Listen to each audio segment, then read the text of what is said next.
À noter sur l'agenda de la planète, le prochain sommet mondial d'Antananarivo qui aura lieu le 18 février 2040. Ce sommet sur le développement sera consacré au réchauffement de la planète, à l'eau et à l'alimentation des 9,4 milliards d'humains prévus pour 2050.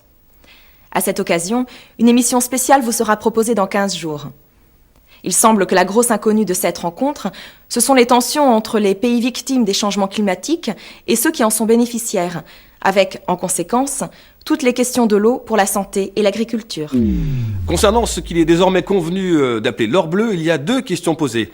Celle des pénuries en eau qui commencent à toucher périodiquement certains pays comme la Chine et l'Inde, et le développement du transport d'eau douce.